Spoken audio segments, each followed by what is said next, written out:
Tonight's bedtime story is 2025's version of Little Miss Princess, read by the same artists.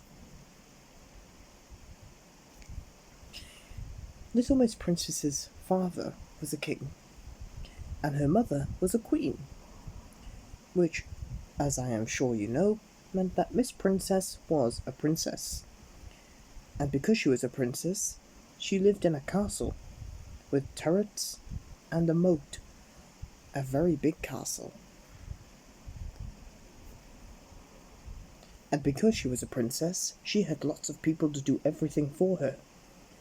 People to mow the lawns, people to cook her breakfast. She even had people to make her bed.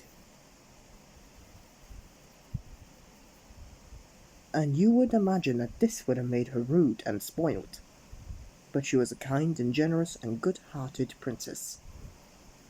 "I am so lucky to be a princess, I must spread my luck around," she would say to herself every morning.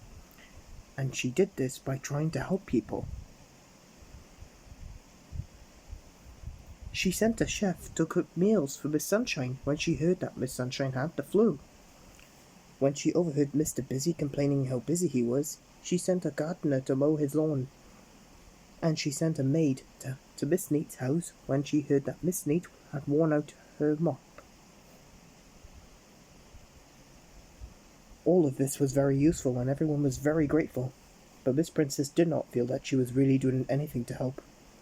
So when she heard that Mr. Bump had broken his leg, she rushed round to his house to see what she could do. "I haven't got any groceries," said Mr. Bump. "You could go to the shops for me." So Miss Princess went to the shops.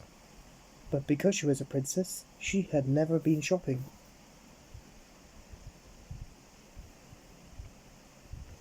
She went to the baker's. "6 sausages, please," she said to the baker. "We don't have any sausages," said the baker. She went into the butcher's and asked for peas. "We don't have any peas," said the butcher. And she went into the greengrocer's and asked for a loaf of bread. "We don't have any bread," said the greengrocer. So she went back to Mr. Bump's house with an empty shopping basket. "The shops have sold out of everything," she explained to Mr. Bump. "Everything?" said a puzzled Mr. Bump. "Yes, the butcher had no peas, the baker had no sausages, and the greengrocer said he didn't have a loaf of bread." "Ah," said Mr. Bump, realizing what had happened. "Why don't you try the supermarket?" "Why don't you try the supermarket? They always have groceries there." Some time later, Miss Princess returned with the shopping. She offered to help put everything away, but because she was a princess, she had never unpacked the shopping. She put the sausages in the cupboard, the frozen peas in the bread bin, the bread in the drawer, and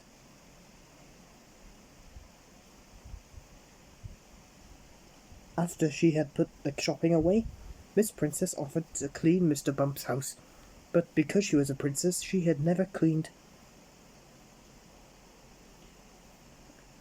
anything before. She dusted the dishes, she polished the sofa, and she mopped the carpet. Oh no! Miss Princess went upstairs to make Mr. Bump's bed, but because she was a princess, she had never made a bed. Oh dear! Miss Princess then offered to cook supper for him, but because she was a princess, she had never cooked a meal before. "Oh dear," said Miss Princess, throwing the burnt meal away. I'm just no good at anything." "Oh, I wouldn't say that," said Mr. Bump. "I'm sure you are good at all sorts of things." "Like what?" sniffed Miss Princess. "I know," said Mr. Bump. "Why don't you ring for a pizza?"